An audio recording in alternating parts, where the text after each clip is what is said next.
Tennessee is the newest state to pass regulation on the practice of wholesaling, which is effective immediately. So if you wholesale in Tennessee, pay close attention to this video because there are now specific steps you must take to legally engage in wholesaling. Now, if you're not in Tennessee, you still need to watch this video because just like other regulations in other states, it's important to understand what the concerns and the issues are so you can stay one step ahead. On this video, I'll break it down in detail for you.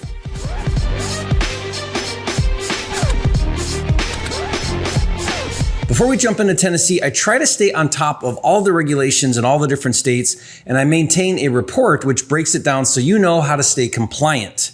Now, to get the latest version for free, go to wholesaleregulations.com. Now, let's deep dive Tennessee. The first thing I want to point out is this law did not come from the Real Estate Commission like many other regulations, but rather an amendment to the state code that deals with contracts to convey real property. Known as SB 0990, the first thing this new law did was it defined equitable interest. Now, for this new law to make sense, I need to digress for a minute and give the backstory on equitable interest, because equitable interest is the most important concept to wholesaling real estate. The position we hold as wholesalers, which, by the way, has stood its ground for hundreds of years, that once we enter into a contract with a seller, as the buyer of contract, we become a principal in the transaction, and as such, we have an equitable interest in the property, and that equitable interest is an asset that can be sold for compensation. Basically, the ability to sell the buyer rights in a contract through a legal instrument called the assignment of contract. That's the position I hold, which, by the way, like I said, has stood its ground for a long time. And that position has been protected by contract law forever, but there is an opposing argument that has gained a lot of popularity in recent years, and that is that wholesaling is brokering. What's brokering? According to the Tennessee Real Estate Brokers License Act, a broker is a person who deals in real estate with the expectation of receiving, quote, a fee, compensation, finder fee, or any other valuable consideration. And the law requires that if engaging in brokering, you need to hold an active real estate license and adhere to licensing requirements and the oversight of the Real Estate Commission. And like I said, many argue that wholesaling falls under the definition of brokering. So, is wholesaling brokering or not? Well, it depends on what state you're in. It also depends on how the courts have handled it. Let's look at recent case law in Tennessee in 2021, known as the SOTA versus Presidential Properties LLC. In this legal case, the wholesaler entered into contracts on properties and then advertised and offered those properties for sale before he had closed and taken legal title to the properties, aka wholesaling. Both the trial and appeals court in Tennessee concluded that the wholesaler's activities in fact violated the Real Estate Brokers Licensing Act. Effectively, the courts held that the selling of property you do not yet own, aka equitable interest, requires a real estate broker's license in the state of Tennessee. So is wholesaling brokering? Do you need a real estate license to wholesale? Well, in Tennessee, it appears the courts have ruled that yes, you do. So with that context, let's go back to the revision in the Tennessee law that defines equitable interest. It states, equitable interest means the right of a buyer to benefit or profit from real property after the buyer has entered into contract for the purchase or sale of real property with a seller, but before the legal title has been transferred from the seller to the buyer. Now, we saw this in the South Carolina regulation as well. The key here is before legal title has been transferred. That means an assignment of contract is equitable interest. That means a novation is equitable interest.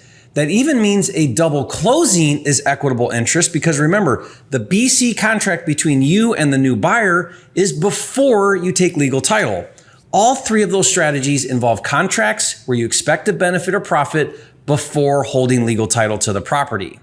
Now, the revised code then defines wholesaling as entering into a contract with a seller, then selling the equitable interest to a new buyer for a higher price. Again, I believe that to include the assignment, novation, or double closing. Okay, so now that equitable interest in wholesaling is defined, what is Tennessee's new requirement to engage in wholesaling? Well, it does not address brokering or licensure, but as I discussed earlier, case law has been established in Tennessee regarding that. Instead, the new law is focused on written disclosure. Let's break it down. First, you must disclose to a potential buyer the nature of your equitable interest in the property. That means, I believe, whether it's an assignment of contract, a BC contract for a double closing, or a novation, you must provide your original contract with the seller, aka equitable interest, to that potential new buyer so that they are fully informed of your equitable interest. Second, in order to engage in wholesaling, you must follow very specific disclosure to the seller. First, before entering into contract with the seller, you must disclose your intent to market or sell your equitable interest. That's easy. I have a clause in my contract that clearly discloses I may sell my equitable interest for a profit. Stay to the end of this video and I'll share with you how to get my contracts for free. But that's not all. The new provision requires that you notify the seller in writing at least 3 days prior to entering into contract with the new buyer. Now, let's think this through logistically. Let's say that I'm a wholesaler and I execute a contract with a seller for, let's say, $100,000. And let's say we do that on May 1. And let's say my plan is to assign my contract to a cash buyer. So in my AB contract with that seller, as required by law, I disclose that I may assign my contract. Then through my efforts, let's say that on May 3rd, I find a cash buyer willing to pay, let's say, $110,000.